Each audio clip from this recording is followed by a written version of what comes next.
Help! I've fallen and I can't get up! Look, Ma, no hands! Woo! Hello, guys and girls. Chokester here, bringing you another episode of FTB Unstable. We're going to have fun today? Yes, we are. We've got an action-packed, excited episode for you. So, a couple things we want to do is we're going to play with RFTools today. So, I want to make one of these screens. So, let's make one of these screens. All right. I don't need two. What am I doing? I want one of these guys, right? We have to make a screen controller to go along with the screen. All right, so let's make one of these guys. Okay, and I guess I didn't make the screen. I was thinking I already made it. Okay, the other thing we have to do is we have to put something in it at RFTools. Okay, so we can put standard text modules just to say something on it if we wanted to label it. We can have it watch an inventory, and this inventory plus is a long range away or a far away inventory. We can have it watch energy. That's the one we're going to do. We can have it do a clock and watch fluid machine information, like what's the status of your smeltery, or I mean your alloy smelter or your sag mill. You can have a button, so you can press a button and have it activate.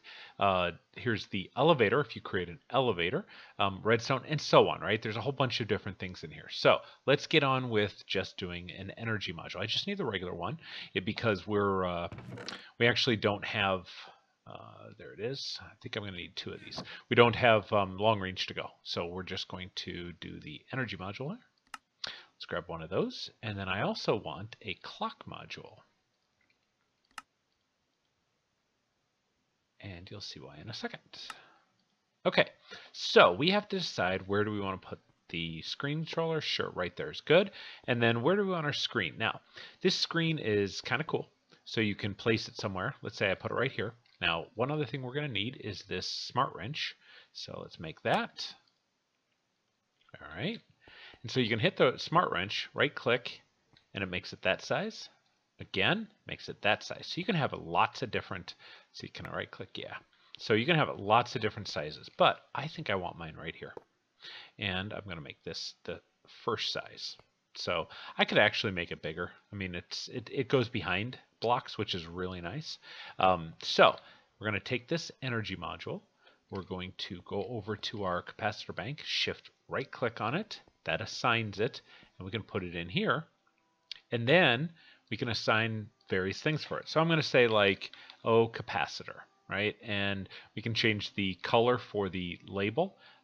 Let's make this, I don't know, let's say that color. And then color for the RF text inside of it, or when it goes negative for the RF per tick. Color for the RF is white, that's fine. Here's what you want to actually show. RF per tick, RF percentage, and I'm just going to show the RF, and you can say just numbers. You can have it abbreviated, or you can have a comma format, and that's the one I like. So you notice it's not working right now. What we have to do is we have to go over to our screen controller, hit scan, that connects it, and there we go. Now I can see my capacity without having to go over here and make sure I have a line of sight to that. So that's pretty cool. The other thing is I want to make one more of those, and I got to grab one of those ink sacs. All right, we make one more. I'll show you a really cool thing you can do. Is if we bind it to the exact same thing, we can put it in here, and we can tell it to show a percentage. And so we're going to say same thing. Let's put a colon there, and we're going to give that the same one. That one. All right, and so now you can see a percentage here. So I'm going to change this to put a colon as well, just to be consistent. There we go. So now you can actually see at a glance what that is, what the battery capacitor is. So the other thing I want to do is I want to throw this in there. I want to throw a clock in here. I can make it small, large. I can just say clock if I wanted to, but if I just do that, it's going to tell me the exact time. And then I know if it's dark or light. Sure, Windows, they do the same thing, but it's kind of fun. Kind of fun to play with this. Let's see what large looks like. It's okay. If I wanted to space that down, I put a text module. Let's see what it takes to make a text module. So sure enough, I need a piece of paper along with one of these guys. All right, so let's throw a text module in there. And we can right-click on that and then rearrange these two. And there you go. Now it moves it down a little bit. So now I can look at that and know exactly. Obviously, it's military time. So cool. That's the first thing we want to do. The next thing I want to do is I want to make some of these shield templates. All right, let me grab the stuff out of my bag here. Oh, you know what? Let me do this first. I actually want to show you something. I had a comment on my, there we go. I had a comment on my one of my videos and says, how can we automate this? How can we say when it fills up to a certain period, how could we actually automate it? So I did a little bit of testing, and in theory, what you do is you throw one of these guys down, it watches it, sends out a redstone signal to it. Now, the problem is that this inventory checker, it's pretty simple. It says what slot is it going to watch and how much do you want of that, and then it'll send a redstone signal. The problem is that it only watches chests. So if we were to place a chest down right here and then put this down, right, now it'll watch the inventory in here, but we have to actually get the things out of here first. So this is what I came up with, is to do this. We'll disable this guy because it doesn't really need anything there. I'm going to set this to insert. We're going to set this to extract and let that go. And so now you see that's filling up. You see that's filling up. Oh, you know what? I think that this guy is, this is one way where you actually have to set this to always active because this redstone signal is affecting that. So now it's doing that. Okay, so now we can say how much do we want? We want, let's say we want 2 stacks, all right? So what I can do is I can say if slot is, so first of all, it counts from 0 to 1. So if slot 1 has 64 items in it, then send a redstone signal. And so I can remove this. It shouldn't start. I have this set to redstone off. If the redstone is off, it will run. So let's let this, there, I'll clear it out. Okay, so now what we can do is we can drop here. It shouldn't be going. Good.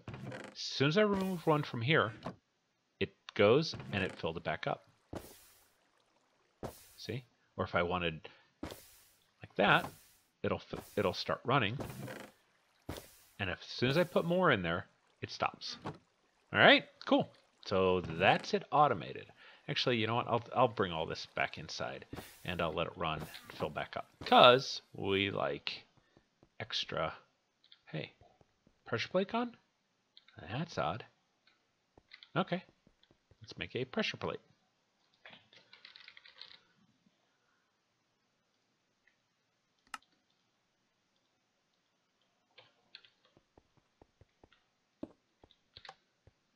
There we go. Okay, so very, very cool. Let's dump all this off. I'm going to put this, I am amassing levers now. Okay, the next thing we want to do is going back to RFTools. In case you didn't realize what I used, that was the inventory checker.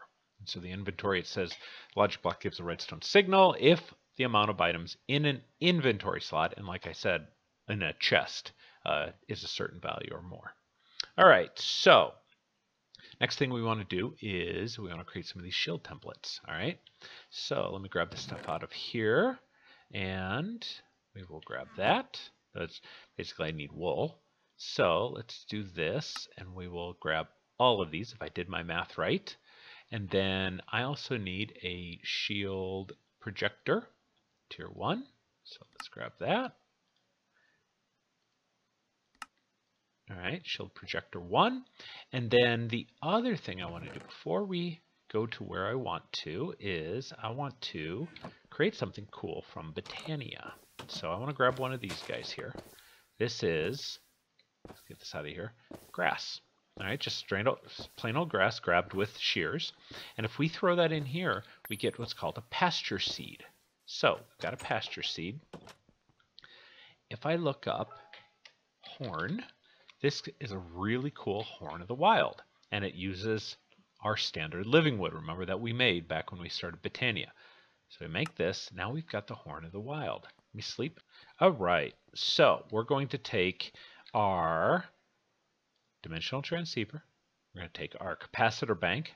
So what I ended up doing is, if you recall, I had a 1 million RF capacitor banks, and you can actually upgrade that to the 5 million with those two, and just a double layer capacitor, some energetic alloy, and that's what I did. So I made a second tier capacitor bank, my dimensional transceiver to get energy into here, my shield projector, and that. And so we're going to head on out, and we're going to go over here. I've already prepared a little area right here. But in the meantime, I hate this grass. This grass is just frustrating. So with this Horn of the Wild, watch what I can do. Is that not awesome? Look at that. Just clears it all out. Hey, Creeper, I saw you over there. Boom, boom, boom. Look at how easy that is to clear it out. So awesome. Let me get rid of this guy. All right. And then we'll get rid of all of this stuff so it's not randomly popping in my inventory. Toss that over here. Meant to go right here. Ooh, look, I got 2 Ender Lily seeds. How fun. All right, let's get rid of those guys. I don't need that. Creeper head I might keep. And I guess I'll keep those red orchids and that and that. So cool. Okay, so the first thing I want to do is this should pop in, but just in case it doesn't. Yeah, let's do that for right now.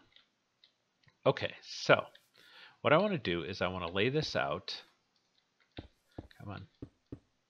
And I will use my handy dandy builder wand here and make this go quick. And technically I didn't want this here. Sometimes that builder wand is too good. So what I'm going to do is I'm going to make a 3 inside by 3 inside, and then I'm going to go up a few levels here. So there we go, 2, 3, let's see, that's 4. I want the inside to be 4. All right, yep, looks good. And so the way I calculated this is I'm going to be just a little shy, but that's okay because there's that, and I'm too short, but we can actually take these off the side. Let's make it symmetrical. Come on, these break so easy. Okay, cool. Now we've got this little cube here, and if I place down my shield projector, let's say we'll put it right there, and I'll need some power for this guy. So I want to place the capacitor bank down first. And so the problem is that this guy's pulling from mob spawner. All right, we use this down at our mob spawner, and that's fine. It should be pulling from our capacitor bank. However, I was getting power spikes, and this guy wasn't staying charged all the time. So or when it's doing its stuff, it drops way down, and it would end running out of power, and then the shield would break, and that's crucial. That's huge. All right, so we need to accept from this guy. Oh, that was input. Come on, I'll get it eventually. There we go. Input. Now, this guy often acts really weird, so let's remove that. Let's add that back in. Is that filling up now? Yeah, see, this just does weird stuff. I don't know what it is. I'm guessing it's an unstable thing. See, there you go. Just pick it up, put it right back down, and it now fills back up. Okay, cool. So this guy has the ability to transfer 5,000 RF per tick. This guy is supposed to be, what is it? Something like 40,000, but I don't know why. It just wasn't sending it. I'm guessing that it's not actually sending from the capacitor bank. It's sending from the solar panels. So I'm putting this in as a buffer, plenty of power. Now, we're going to need this guy here, and I will grab one of my levelers. All right, we're going to put a lever right on here so we can turn it on and off.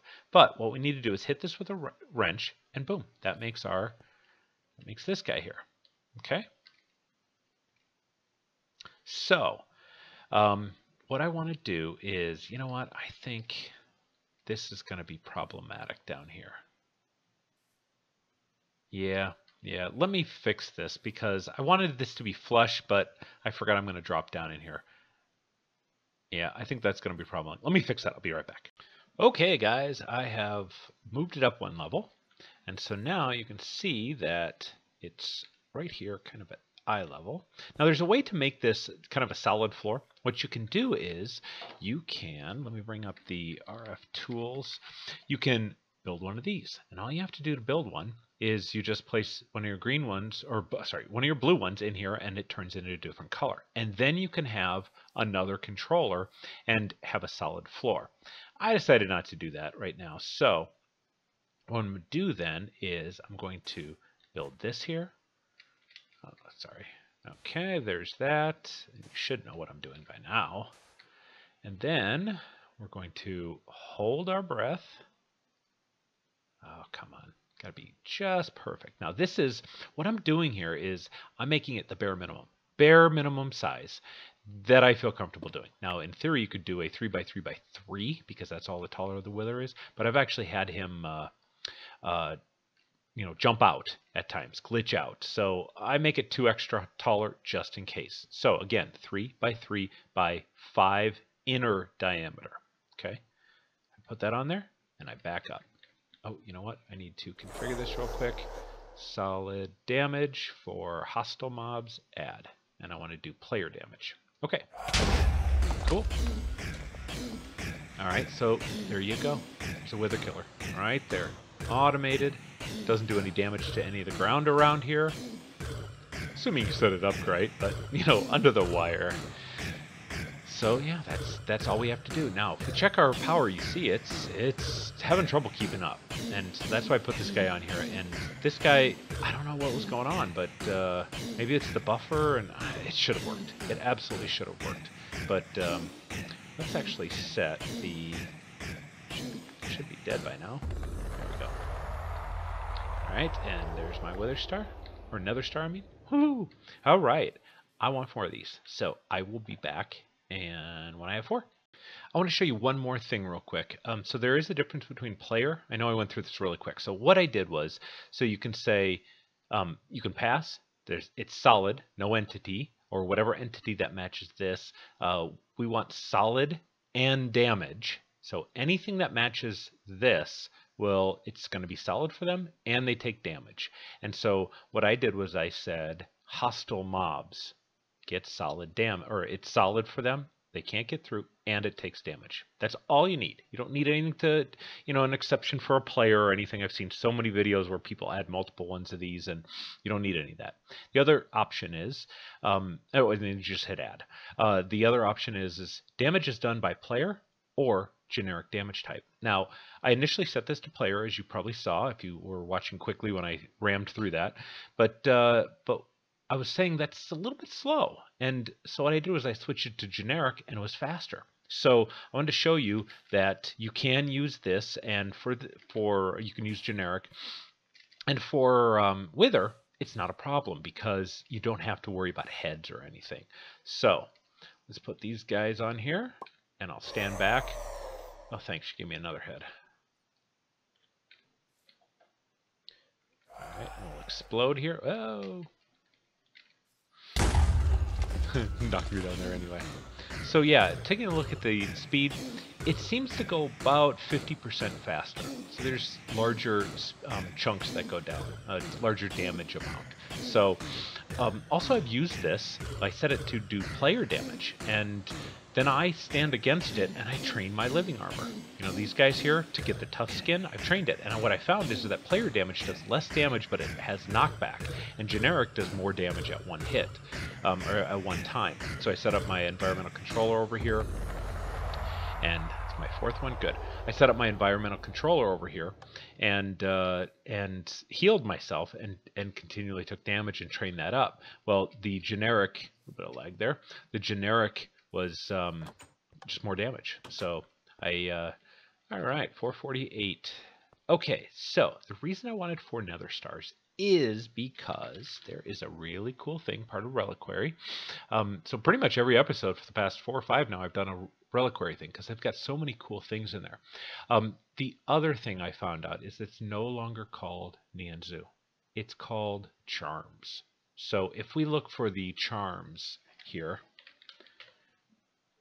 all of these charms now are the old Nianzoo. And so in order to craft them, you need these charm fragments, which are made from these reliquary things that have been dropped. So you need a whole bunch of them and some extra things, and you'll get a creeper charm. And if with this in your inventory, you will all creepers will just ignore you. They just won't think you're hostile. And same thing for the witches and the zombies and the cave spiders and so on. So that's that mystery solved. I know for 2 episodes I complained about not having the Nianzoos. It's just because they renamed them. So, all right, so that's the mystery solved of that. But let's see, witherless. I want the witherless rose. And so we're going to need some of these fertile essences again. So let me grab all that stuff. Let's see, I already cooked up some of these guys. And I'm going to need 4 of these, and I'm going to need 3 more of these, and I'm going to need 4 of these. All right. And my 4 nether stars, and I just so happened to get a whole bunch of rose bushes just recently in my miner. I was like, hey, I'm going to need those. So it was perfect. I don't have to go out and hunt for it. With this in my inventory, I know there's a lot of things filling up, but now let's go downstairs and let's turn this guy on. Oh, so here's another really cool thing I did. So remember how I had a real tough time getting in here with the switch and it's just filled up? So I created a redstone receiver and a redstone transmitter. And so this is the input, right? So you input a redstone signal into here, it wirelessly transmits it over here and sends it out here. And so all you do is you set down the transmitter first, you shift right click with that receiver in your hand, and it binds it to it, and now the two are linked. So all I have to do is just hit the switch here, wait a second, boom. Now watch this. When they hit me, I no longer get wither. So this is a wither immunity. And look at this. It's barely doing any damage. Part of that is because good armor and also this tough skin, but part because they aren't giving me any wither damage. So yeah, I thought that was really cool. So yeah, that's what I wanted to show you. Let me just kill these guys real quick and we'll get some heads back. How many heads? None. Oh, that stinks. Oh well. Okay, so let me check the time here. We're at roughly 22 minutes. All right, let me gather stuff up for the next thing I want to do, and I'll be right back. All right, so I went into the nether. I created a little platform here just to be safe, so it can't even fall. It can never fall into the portal. So I want to place this here. I want to place this right there. And I want this dragon egg. Cool. Got me the dragon egg. Let's go back home.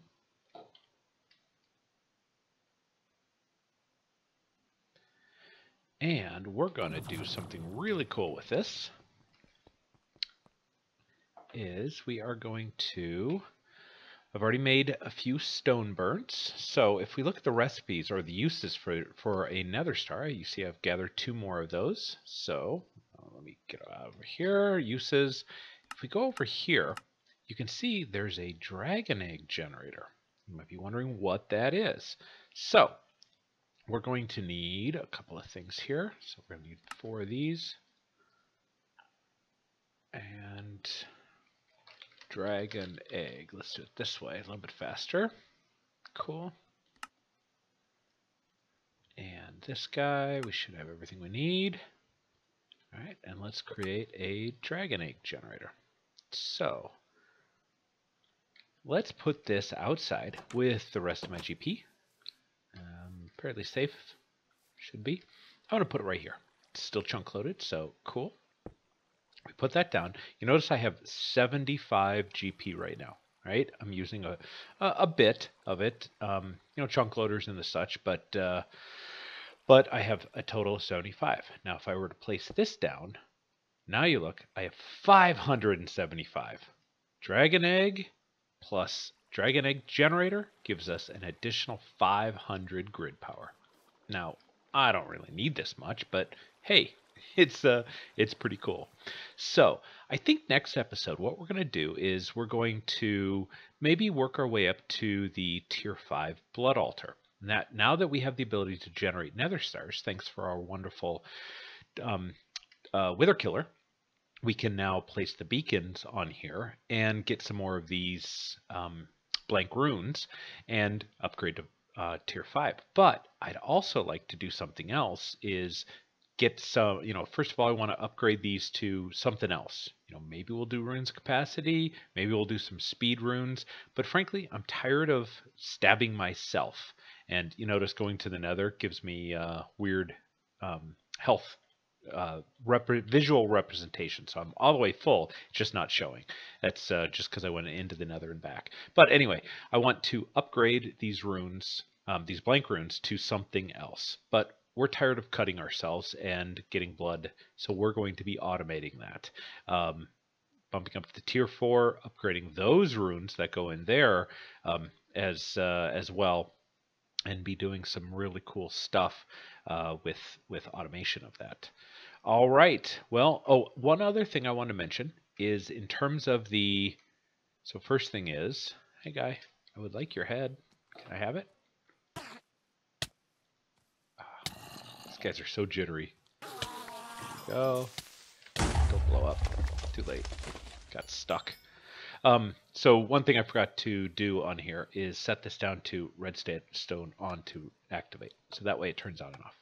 But if you're overly paranoid, belt and suspender concept, you can actually surround this with witherproof obsidian or reinforced obsidian, and it's witherproof, right? Its recipe is a lot of dark steel, and as we recall, dark steel is obsidian, coal, ground coal, and iron ingots, right? So you need 4 of those plus dark iron bars plus regular obsidian for every single one of these blocks. Now this calculated out to, hold on, let me look at my notes.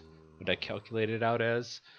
108 or something like that. 108 blocks. So you'd need to go even bigger and surround that. So it's a lot of resources just to do that. Frankly, I don't need to. I don't need to do that. Okay, come in here. Will you actually touch that? Yeah, see how he gets killed. Nice.